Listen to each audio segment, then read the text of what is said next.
नमस्कार दोस्तों। जैसा कि अभी तक हम लोगों ने वर्किंग किया है, उस वर्किंग के हिसाब से हमने कहीं ना कहीं पैसा बचाया है। और ये बहुत अच्छी बात है। कल हमने पूरे सौदे 10:25 पर काट दिए थे और मैंने सबको ये एडवाइस किया था कि प्लीज़ अब इसको कैरी नहीं करना है। आज म्यूटेड खुला है, न्यूट्रल खुला है, कल छुट्टी का दिन है, ये भी आपको ध्यान रखना चाहिए।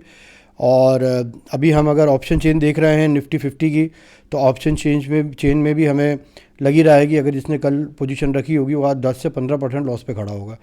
इसलिए इन सौदों का कोई मीनिंग नहीं होता है। और जैसे कि सेबी की गाइडलाइंस है, हम सब जानते हैं, सेबी का अनाउंसमेंट है, डिक्लेरेशन है, उसके डेटा कहते हैं कि 93 से 94% लोग लॉस करते हैं ऑप्शन बायर।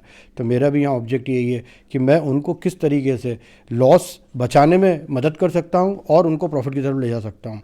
जैसा कि सेबी का क्लियर डेटा है कि out of 10 9 are in a loss, मतलब रेशो हो गया 9:1 का, मतलब 9 लोग हारते हैं, मतलब लॉस करते हैं, तो एक आदमी जीतता है।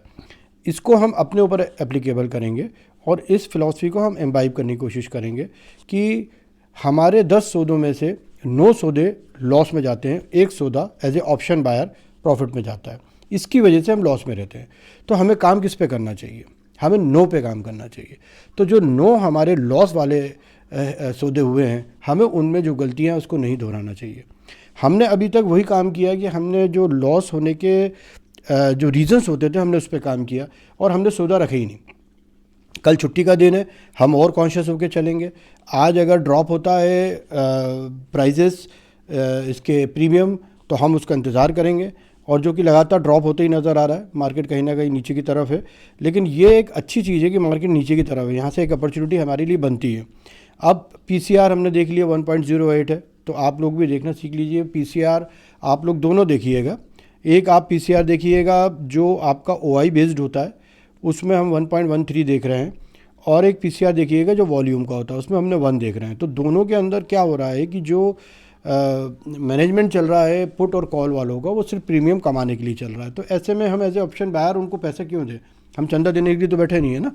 तो अब डेटा ये कहता है आपका कि 26,200 पे अच्छी फ़ाइट है। और इस फाइट में अभी तो ऐसा कुछ दिख नहीं रहा है कि जिसमें कौन जीतेगा कौन हारेगा, क्योंकि हम तो मार्केट के साथ अलाइन होकर करने वाले काम है, क्योंकि हम ऑप्शन बायर हैं। ऑप्शन बायर का काम होता है मार्केट को समझना, उसको मार्केट का ट्रेंड देखना, मार्केट का ट्रेंड में जो भी उसको इंडिकेटर्स मिलते हैं उस इंडिकेटर के साथ चलना आगे और अपना पैसा निकाल के बाहर हो जाना। बस ऑप्शन बायर का इसके अलावा कोई काम नहीं होता है। उसको कैरी करना, रखना 2 दिन के लिए 3 दिन के लिए, please don't do this thing. मैं आपको फिर कॉन्शियस कर रहा हूँ। तो आज का मार्केट में बहुत ही न्यूट्रल मार्केट है। और इसमें कहीं ना कहीं हम यही देखेंगे कि कहीं ना कहीं ये गिर रहा है। तो मार्केट क्योंकि नेगेटिव खुला है, तो एक हमारे लिए एक अच्छा साइन होता है। पहली चीज़ आप नोट कर लीजिएगा। पीसीआर थोड़ा सा गिर रहा है, ये एक हमारे लिए बहुत अच्छी साइन होती है। पीसीआर गिरना मतलब कंट्रोल होना, 0.9 तक आ जाना या 0.8 तक आ जाना, तो वो हमारे लिए अच्छा होगा। इम्प्लाइड वॉलेटिलिटी बहुत बहुत बहुत नीचे है, 7.72, मतलब माल सस्ता मिल रहा है लेकिन होप ज़ीरो है। तो हम ये भी कर सकते हैं कि आज हम इस मार्केट को ऑब्जर्व करें, कल हम छुट्टी को के भी मज़े लें, फ्राइडे के दिन हम इंट्राडे की कोशिश करें। कुछ इंट्राडे होता है और इसके बीच में मुझे कोई अगर टिगर दिखता है या कोई ऐसी सिचुएशन दिखती है तो मैं फिर आऊँगा 9:55 10 बजे करीब, और उस समय भी हम एक बार रिव्यू करेंगे मार्केट का। जब तक के लिए आप सौदा ना लगाएं तो ज़्यादा बेटर है। Thank you so much. मेरे साथ बने रहिए, मेरे चैनल को सब्सक्राइब कीजिए, शेयर कीजिए, ज़्यादा लोगों को पहुंचाइए। और इस वीकेंड में हम एक अच्छा वीडियो भी बना के डालेंगे जिसके अंतर्गत हम आपको इसके टेक्निकल चीज़ें हम ज़रूर बताने की कोशिश करेंगे। Thank you so much. नमस्कार। All the best. Save your money, be cautious, don't waste your money unnecessary putting into the call options. Thank you so much.